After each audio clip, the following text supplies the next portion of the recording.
₹2,770 से टूटकर ₹9 पर आया यह शेयर। अब कंपनी को मिल गया खरीदार तो रॉकेट बन गया शेयर कैपिटल। शेयर कर्ज में फंसी रिलायंस कैपिटल के शेयरों में शुक्रवार को 5% तक की तेजी देखने को मिली।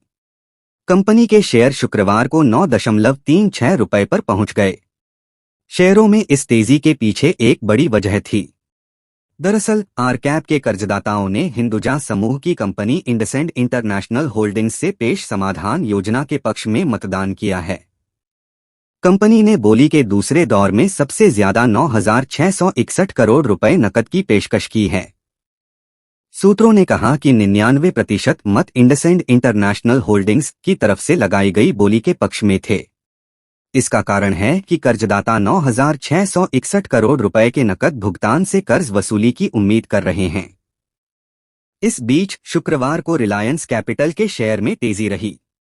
सप्ताह के आखिरी कारोबारी दिन शुक्रवार को शेयर में 5% का अपर सर्किट लग गया और इसकी कीमत ₹9.36 पर आ गई। बता दें कि जनवरी 2008 में इस शेयर की कीमत ₹2,770 थी।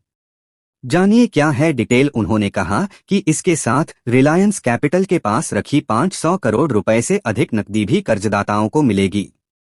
इस तरह कर्जदाता को ₹10,200 करोड़ मिलने की उम्मीद है। हालांकि मूल रूप से सुरक्षित कर्ज ₹16,000 करोड़ है, यानी कर्जदाताओं के लिए कुल कर्ज में से 65% की ही वसूली होगी। रिलायंस कैपिटल के प्रशासक अगले सप्ताह राष्ट्रीय कंपनी विधि न्यायाधिकरण की मुंबई पीठ में IIHL की समाधान योजना पेश कर सकते हैं। समाधान योजना पेश करने की समय सीमा 15 जुलाई है। मतदान बृहस्पतिवार को संपन्न हुआ। IIHL की समाधान योजना पर 9 जून को शुरू हुआ मतदान बृहस्पतिवार को संपन्न हुआ। कर्जदाताओं की समिति ने पहले दौर में ₹9,500 करोड़ की न्यूनतम बोली सीमा निर्धारित की थी। वहीं अप्रैल में हुए नीलामी के दूसरे दौर में यह सीमा ₹10,000 करोड़ रखी गई थी। उसके बाद लगने वाली प्रत्येक दौर की बोली में 250 से 250 करोड़ रुपए की वृद्धि होगी। उच्चतम न्यायालय की अनुमति के बाद दूसरे दौर की नीलामी 26 अप्रैल को हुई।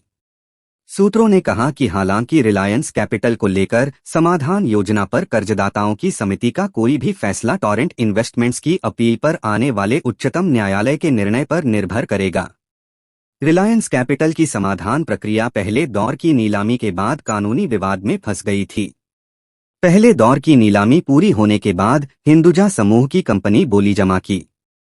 बोली नीलामी की तारीख खत्म होने के बाद जमा की गई। इसको टॉरेंट इन्वेस्टमेंट्स ने उच्चतम न्यायालय में चुनौती दी क्योंकि वह पहले दौर में सबसे ऊंची बोली लगाने वाली कंपनी थी।